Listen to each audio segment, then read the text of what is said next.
Today, I'm doing a review of the Sony 85mm f1.8 lens. This lens was released in 2017, about a year before the a7 III was released, which was the camera that really brought me onto the Sony ecosystem. An 85mm lens is key for a lot of the work I do. Having a beautiful portrait lens is essential. To get straight to the point, this is a great lens. I use it all the time. I've had it for about 6 years and it's still awesome. This lens is super lightweight, compact, has great image quality.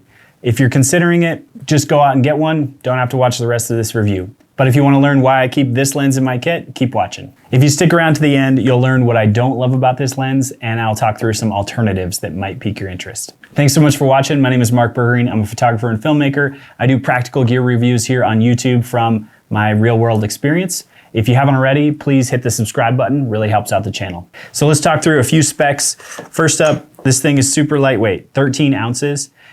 Price around 550 bucks. Front filter thread, 67 millimeters. As you'll find on most 85mm lenses, fast aperture, f1.8. It doesn't have image stabilization, usually not a problem. The camera bodies from Sony have great stabilization. In terms of build and ergonomics, this lens is pretty simple. You have an AF/MF switch here on the side and a focus hold button, which I often program to eye autofocus. It has a full metal body and a really solid feeling construction, especially for the price. The focus ring, nice and smooth. Well, maybe not mine, it's been around for a while, but when I got it, it was nice and smooth. Metal ring gives you nice good grip. It has a nice large front element here, lets in lots of light, f1.8, so it's great in low light. But I highly recommend you keep the lens hood on because it helps keep from ghosting and it maximizes contrast on this lens when you don't have light on that front element. So next up, let's talk autofocus.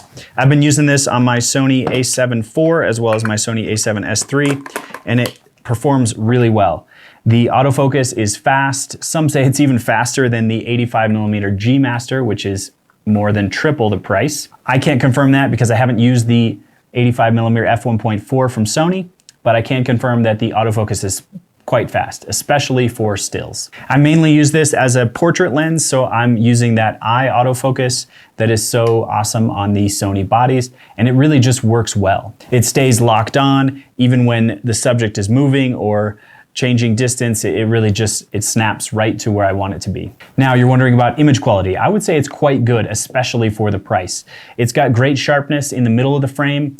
Towards the edges, it falls off a tiny bit, but overall, it's quite good. If you stop down to f2.8, it gets a little bit sharper on the edges especially, but overall, I find that f1.8, which is where I like to shoot a lot of portrait style images, it's plenty sharp. Now, if you're not familiar, most lenses tend to reach peak sharpness, as does this one, around 5.6, f8, somewhere in that range. And then as you get towards those higher apertures, f16, it drops off just a little bit.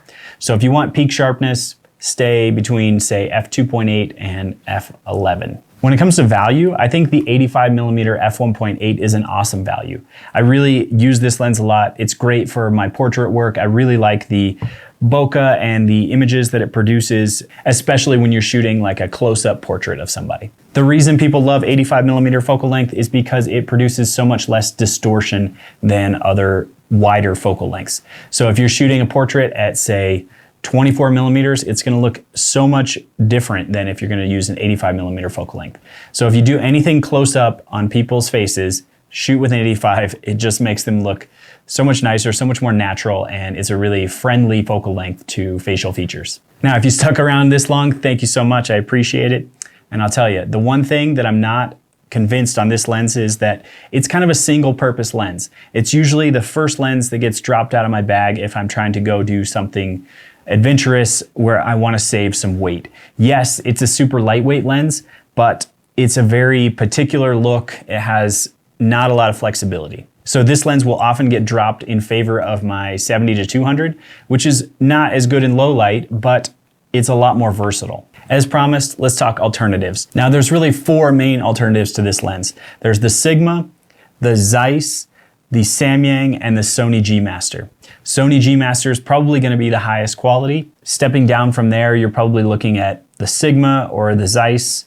They're probably going to be very similar. The Samyang, I'm actually going to be reviewing that lens next, and I'm really excited to see how it stacks up against the f1.8 because they're pretty similar in price point. The Samyang offers an f1.4 aperture, which is nice if you want more bokeh or more low light performance. From my perspective, they're all great choices. I chose the Sony because I like to stick with lenses that are of the same ecosystem as the camera. They tend to hold their value better, and I just like having a complete system. If you're budget conscious, go with the f1.8 version.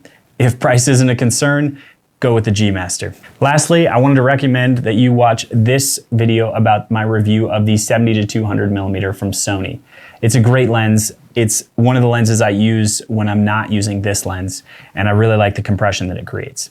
So thank you so much for watching. I appreciate you being here. And if you haven't already, be sure to subscribe, and I'll see you on that video about the 70-200.